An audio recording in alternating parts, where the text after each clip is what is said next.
Okay. How's it going? How are you? Lou, thank you for joining us. Thank you. Let me just put this here. I drove all the way up to be with you guys, and I have a second home on the Central Coast. So, anybody know microphone? No, we'll just Okay, we okay. gotta talk loud. Okay. Yeah, thank you so much for joining You're us. welcome. I'm Sterling from the Hardly Heroes podcast. What an honor it is Thank you. to meet Lou Ferrigno. This is huge.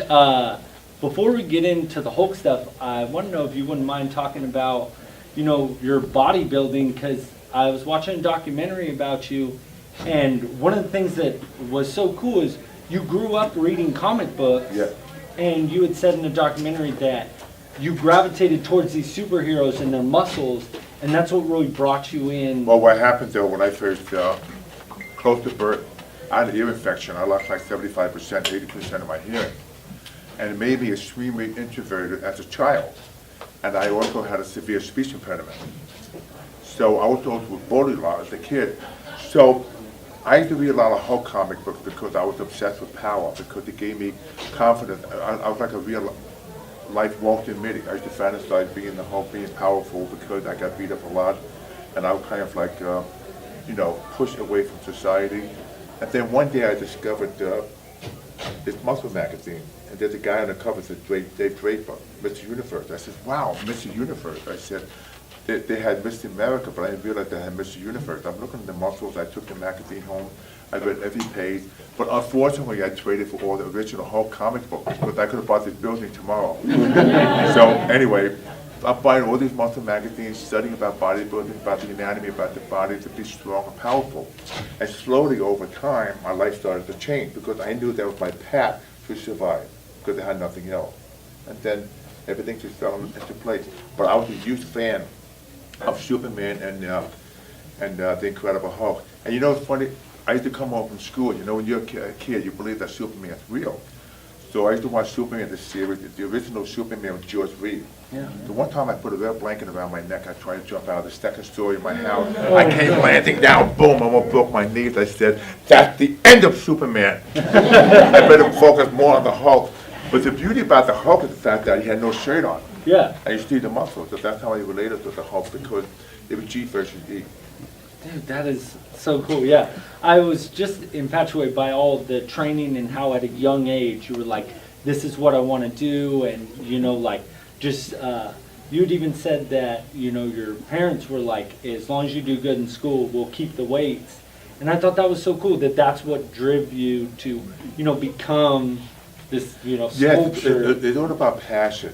Embrace your passion. See, all of us have different passions.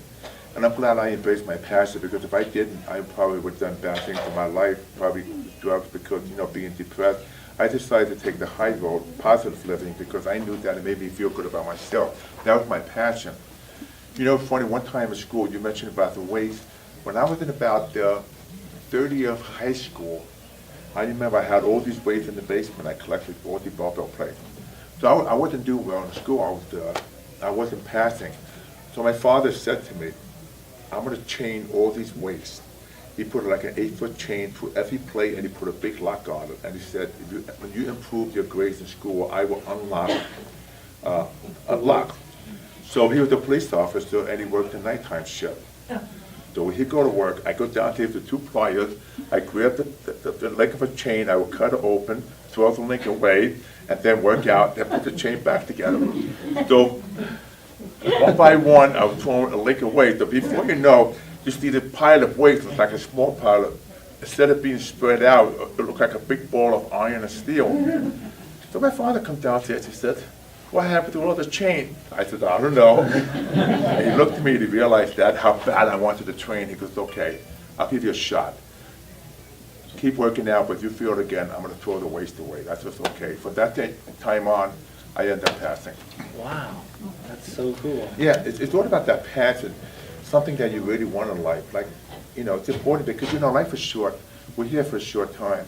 But I don't care if it's a toothbrush, a shoe, or something. If you embrace it, your passion, that's what makes you rich and powerful. It's not about competing with other people. It's not about doing different things in life. It's all about your passion. That's so important, because if you maximize your personal power and embrace your passion, then then you're rich. Nice. That is so cool.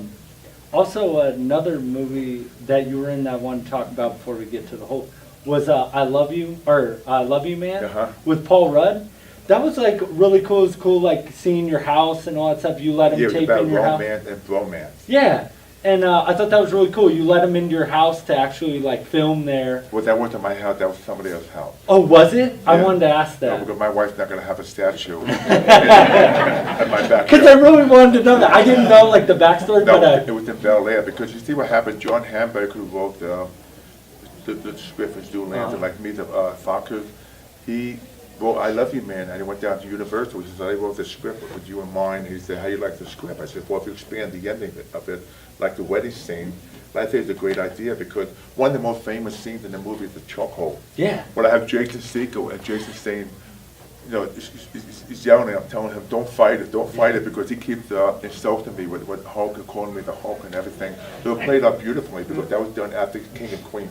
Yeah. I did King and Queen for 7 years. Yeah, and that was another big show that I was going to talk to you about. But yeah, I love you, man. I just loved your part in that. You were so like funny and just kind of, you know. Yeah. Let me know, you want to shut the iPhone off, so we'll keep going. So anyway, what's the next question? No. So King of Queens, how was that? How was that working on that show? Well, apparently one time I did a movie called The Godson with Rodney Dangerfield and Dom DeLuise.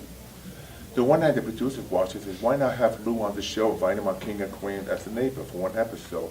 So it was so well received, and then it became an ongoing recurring role for 7 years, because they wanted to know if I want to play myself, because I go through this every day in life. You know, people screaming, yelling my name, the Incredible Hulk knocking on my door. I said, why not? So it became such a beloved series. Oh, nice. Awesome. And then going into a little more into the weight training kind of stuff. The whole back and forth between you guys and Arnold, was it as big as they made it seem in that documentary, Pumping Iron? Saying how he would like kind of be mean to you and stuff. I didn't really like that, like where they were saying that it was like kind of a big controversy. Well, Arnold admitted though he was arrogant. He was. We made the movie, and he knew that I wasn't in my best shape, because I needed more time to train.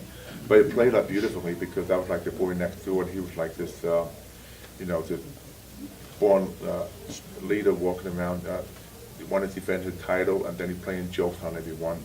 It was a great movie, because at the time, bodybuilding was not in the mainstream. It was a shadow sport, so it put us on the map.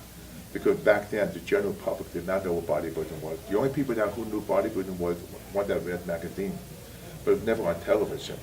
So when I first won the first Mr. Universe competition, it was televised on ABC, where I wrote sports, 1973.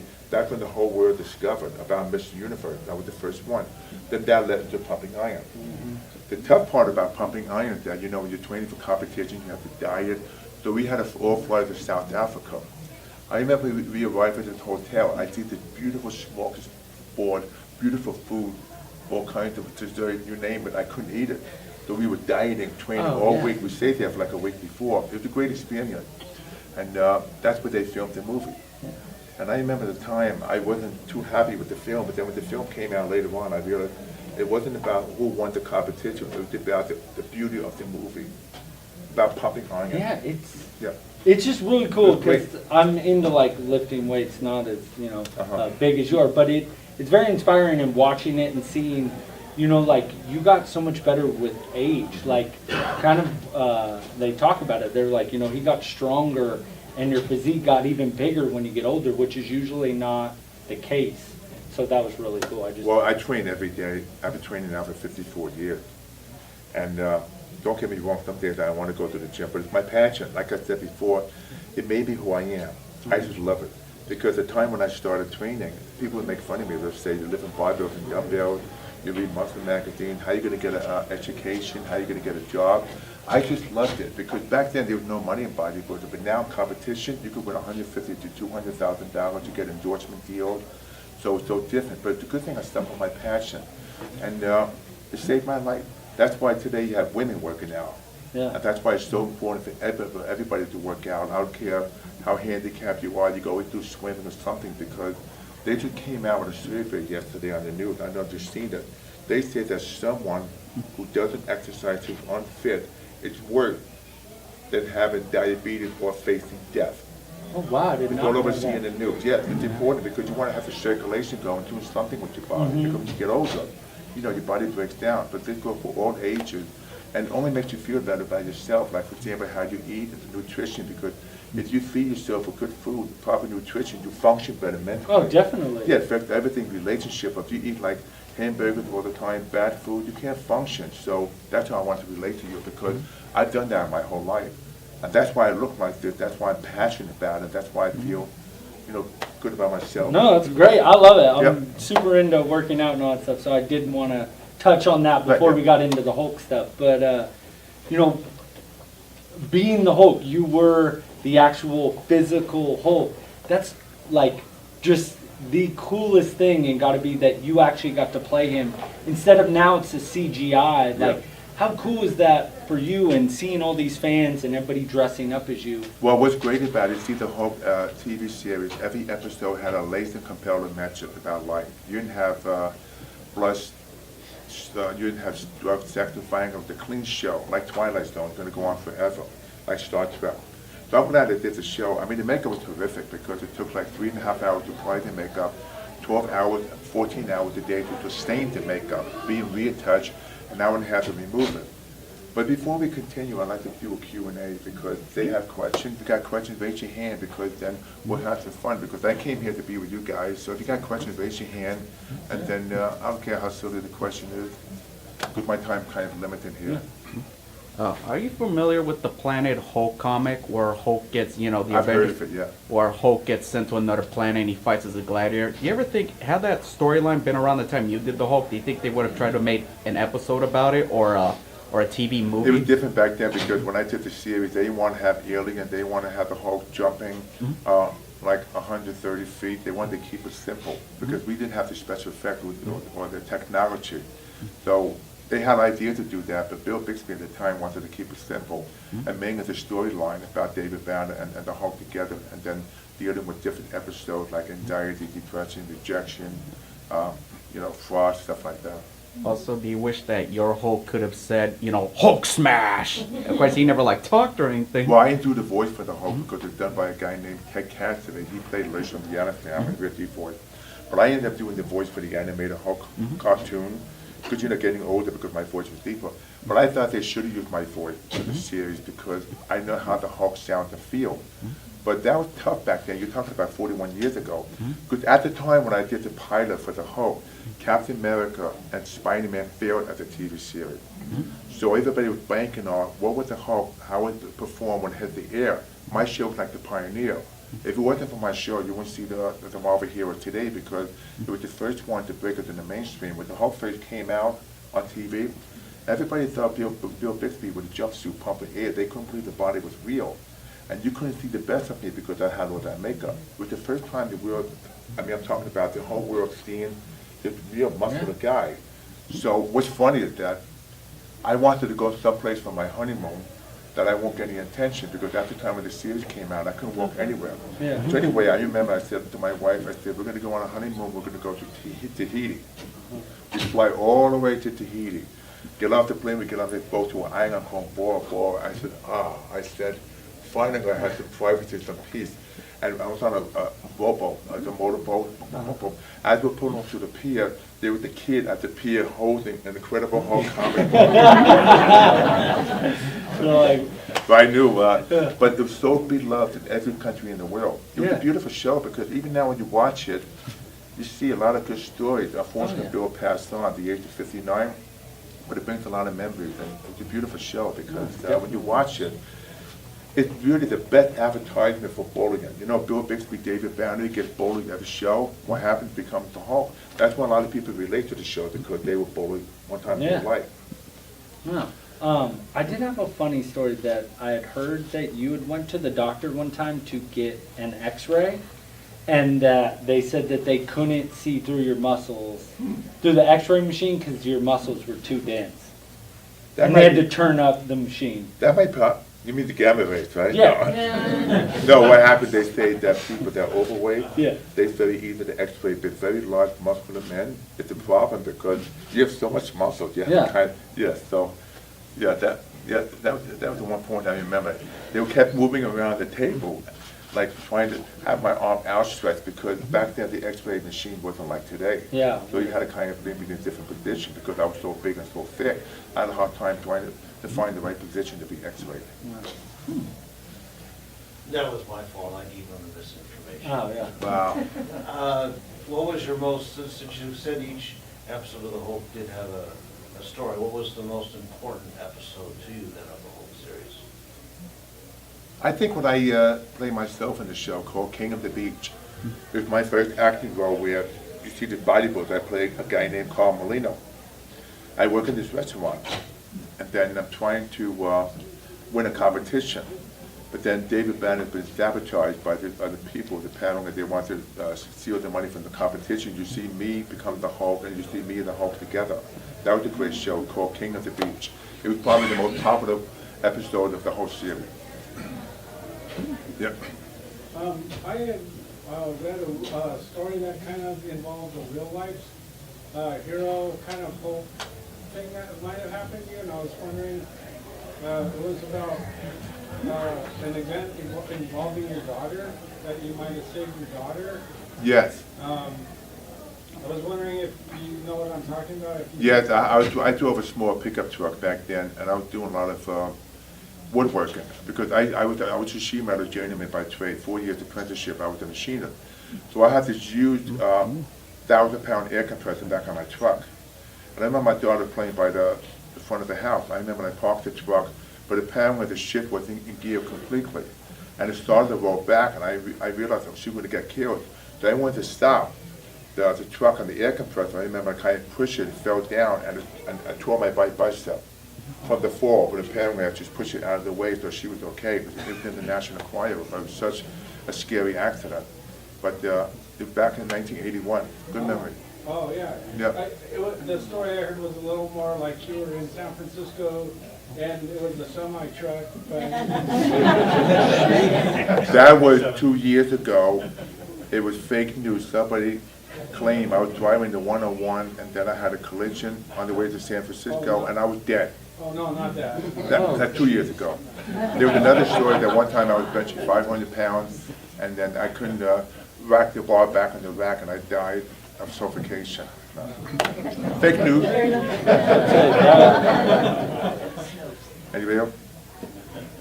Do we have any other questions?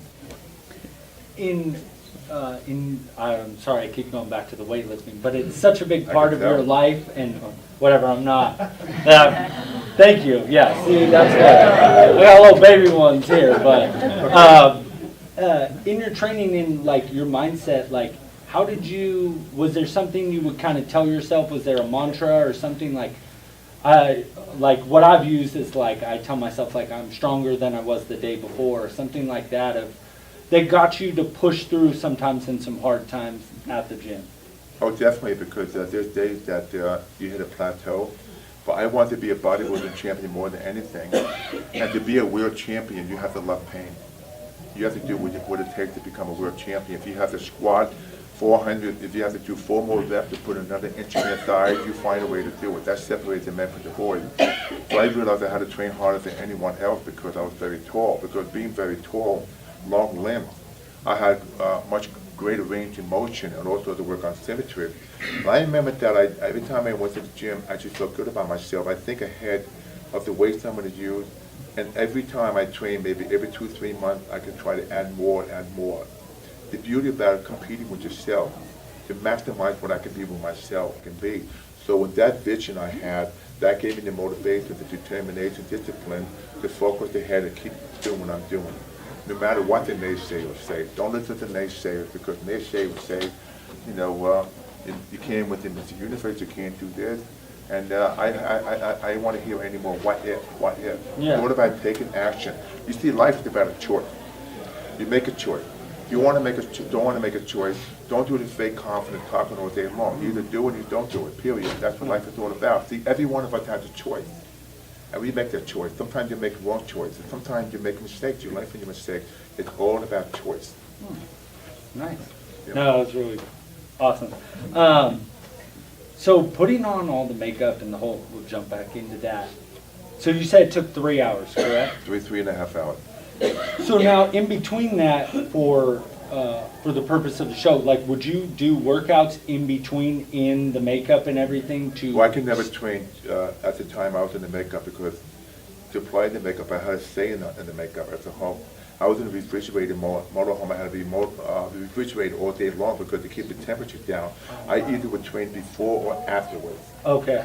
A lot of times I'd be working out in the gym after I finished filming, and I'm sweating. I can see the green makeup come through my pores. and other people in the gym say, "What's wrong with this guy?" But the whole coming out my of you. toenails was with green for 6 months Oh, wow. until it outgrew itself. The makeup was pancake makeup. For the body, they used like 4 coats. Now the face took an hour and a half because they had to apply the nose piece and the forehead piece. They had to apply spear gun glue. Then they powder it down. They used grease makeup, then powder it down. And they had to do it very evenly because you can sometimes, if it's not applied properly, you could see the crack. Then a crew come in. I was just staying like this, and they had they didn't have the spray back then. They just got it sprayed. They just spray water and they just rub it in with a ball of clay. See, today it's different. You have all the sprays. Yeah, and it's a lot So it can be done easier. in 2 hours. So after that, then I had to put the wig on and the eyes and teeth. So before I filmed the scene, the eyes back then were hard contact lens. So periodically, I could only wear it for 15 minutes at a time because sometimes it would hurt my the outer part of the eye. So every 15 minutes, they had to remove. Sometimes they had to numb my eyeball to put the lens in. You wonder why I was so pissed. Yeah. So Yeah. people don't realize that. I've done 90 episodes. And, yeah, 5 years. Because in the show, like, I know in a lot of movies now, a lot of guys, like, they'll do push-ups or something to kind of look. I couldn't do that. Yeah, and hearing that, you had no time to do that. No, I so. couldn't because the makeup was sweat. Yeah. So I just had to basically to be the shape when I was in it, just to walk on the set because the makeup sometimes would crack. So I had to wear a bathrobe all day long, so like this, on the couch, with the air conditioner blowing on my face to keep the wow. temperature down. Yeah. Any other question? Outside of that, like about on average, how many hours a day do you spend at the gym? I train now about 1 hour, 15 minutes every day. I do 40 minutes of cardio, 30 minutes of weight training. I train fast. I train the same. I do high rep, but moderate weight. Years ago, I trained much heavier. It's all about being very consistent. I watch what I eat. I'm very consistent. There's 3 secrets. Eat good, sleep good, and train hard. Very simple. Scariest stunt you ever had to do? Huh? What was the scariest stunt you ever had to do? Either on the TV program? That's a good question. One time, I had to stand on the roof of a house. It was about 3 stories. So I had the makeup on, I had the contact lens, and I had a stunt woman. Matter of fact, they couldn't use the stunt woman, they used the actress named Laurie Prang. She was in the second movie of the week with me. So I'm holding her standing on the edge of the roof, like this. I can't see in front of me. I'm holding her. And down at the bottom, they had about 20 people, 10 firemen, production people holding a big canvas. So when you jump in, you kind of land. So I'm standing on the roof. I can't move. They said, "What's wrong?" I said, "I don't know if I can do it." I couldn't see what happened.